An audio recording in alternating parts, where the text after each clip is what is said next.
Երգչուհի Սիրուշոն իր սոցիալական հարթակում նոր հոլովակ է հրապարակել Սկեսրոջ Բելլա Քոչարյանի մասնակցությամբ։ Կից գրառմամբ նա շնորհավորել է ապրիլի 7-ը։ Տեսանյութում օգտագործված է Բելլա Քոչարյանի հայտնի հարցազրույցից մի հատված, որտեղ լրագրողի «Գոհ եք ձեր հարցներից» հարցին տրված պատասխանը Սիրուշոն հումորով կրկնօրինակում է։ Տեսանյութի վերջում նա ստանում է Սկեսրոջ ջերմագին համբույրները, դարձնելով հոլովակն առավել ջերմ ու հուզիչ։ Առաջարկում ենք դիտել այն առանց մեկնաբանության։ Գոհ եք ձեր հարցներից։ Որ ասեմ շատ գոհ եմ, այո, շատ գոհ եմ, եւ Զարան, եւ Սիրուշոն, շատ կազմակերպված, շատ կիրթ ժամանակակից եւ Առաջարկում ենք լսել այս հոլովակը եւ դիտել Սիրուշոյի ինստագրամյան հարթակից նոր հոլովակներ Զաբելի մասնակցությամբ առանց մեկնաբանության։ Մամա ջան, զուգարած խոսացել ենք մենք, կարան խնդրում եմ, երբ քեզ հարմար լինի դամ օֆիս։ Մամա ջան, ես սպասում եմ, որ դու ասես բառը ջան, սպասում եմ, որ դու պատասխանես։ Բայց ասես իհարկե բալես։ Իհարկե բալես։ Չէին, բավրաջիկները Ղարաբաղ չէին։ Հա, բրաջիկներն էլ։ Պապան հա։ Պապան հա։ Դա ես։ Դու էլ։ Մաման Ղարաբաղ չէ։ Մաման չէ։ Ինչու պապան հա։ Ես հա, դու չէ։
Քեզ հիմա տարից խոստացել, որ կտարես, քանի 100 տարի ինձ էր, որ կպատահի։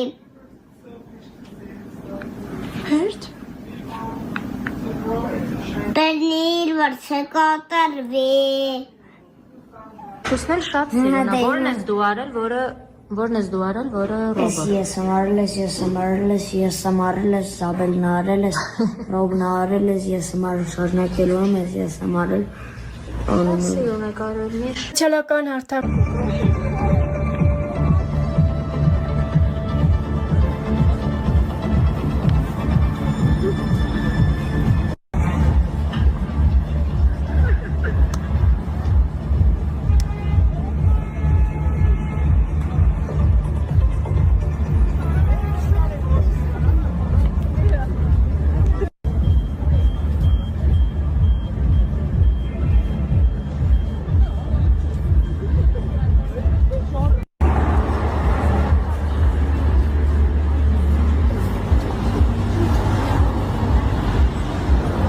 Երգչուհին վերջերս Instagram-ի իր էջում կիսվել էր տեսանյութով, որտեղ պատմել էր, թե ինչպես են ծնվում իր սիրային երգերը։ Միշտ չէ, որ բոլոր այն երգերը, որ ստեղծում եմ, իմ մասին են։ Ոգեշնչվում եմ ընկերներիս պատմություններով։ Եթե իմ մասին լինեին երգերս, ուրեմն ես ամիսը մեկ պետք է կամ բաժանվեի, կամ այդպիսի ինչ-որ մի բան։ Մի շրջան սիրային երգերը շատ էին, բայց դրանք սիրային տարբեր իրավիճակներ էին։ Ոգեշնչված էի ընկերներիս պատմություններից։ Մենք էլ այն տարիքում ենք, որ ամեն մեկն իր ոճով ճանապարհով էր անցնում։ Լսում էի իրենց պատմությունները, հետո այդ տպավորություններով նստում գրում էի։ Այնպես որ, եթե ունեք հետաքրքիր պատմություն, որ կուզեք կիսվել ինձ հետ, ես ձեզ որպես հոգեբան կարող եմ լսել եւ հետո երգի վերածել։ Նախագահի որդին, Հայաստանի ուժային եռամարտի ֆեդերացիայի նախագահ Լևոն Քոչարյանը խոստովանեց, որ իր կինը երգչուհի Սիրուշոն ազդում է իր երաժշտական ճաշակի ձևավորման վրա եւ ոչ միայն։ Լևոնն ասում է, որ Սիրուշոն լավ երաժշտություն է սիրում եւ երբեմն խորհուրդ է տալիս իրեն, թե ինչ լսի։ Լևոնին նաև դուր են գալիս նրա կատարումները։ Չի կարող ասել, թե Սիրուշոյի առաջին եւ ամենահավատարիմ երկրպագուն է, քանի որ նրա երկրպագուների շարքում կան մարդիկ, որոնք իրեն չեն ների այդ խոսքերի համար։ Ոմանք ասում են, որ ես օգնում եմ նրան։ Դա շատ վիրավորական է, որովհետև այդպես չէ։ Նա այնքան ինքնուրույն է բոլոր հարցերում, այդ թվում ֆինանսական, գործնական եւ այլն։ Ես հպարտանում եմ նրա գործունեությամբ, ինձ դա շատ է դուր գալիս, ասել էր երգչուհու ամուսինը։ Լևոնը վստահաբար ասում է, որ իր կնոջ համար առաջնահերթ են ընտանիքը եւ երեխաները։ Նա հավատացնում է, որ երգչուհու հետ ընտանեկան կյանքն այնքան բարդ չէ, ինչպես պատկերացնում են շատերը։ Հաճախ ստացվում է համատեղել աշխատանքը, հանգիստը եւ ընտանեկան գործերը։ Լևոնն ու Սիրուշոն ծանոթացել են 2001 թվականի հունիսին ջրաշխարհում, որից հետո կրկին հանդիպել են Սևանում։ Մաֆիա խաղալուց հետո Լևոնի մոտ զգացմունքներ են ծնվել։ Քանի որ Սիրուշոն արդեն հայտնի երգչուհի էր, Լևոնին չի հաջողվել հաճախակի հանդիպել նրան, եւ նա ստիպված է եղել պարզել, թե որտեղ է Սիրուշոն, որպեսզի ճակերտավոր ասված պատահական հանդիպումներ կազմակերպի։ Ես անցել եմ ամբողջ ավանդական ուղին, որով անցնում են սիրահարված հայ տղաները։ Գնացել եմ նրանց դպրոց, մասնակցել հարաբերություններ պարզելուն։ Բայց ես շատ ուրախ եմ, որ մենք հիմա հասել ենք այս կետին, անկեղծացել էր նա։ Հիշեցնենք, որ երգչուհի Սիրուշոն ու Լևոն Քոչարյանն ընկերություն են արել դեռ պատանեկությունից, երբ քաղաքի բոլոր անկյուններում քննարկվում էին նրանց իրավեպի մասին խոսակցությունները։ Սիրուշոն եւ Լևոնը հնարավոր բոլոր տարբերակներով փակ էին պահում անձնական կյանքը։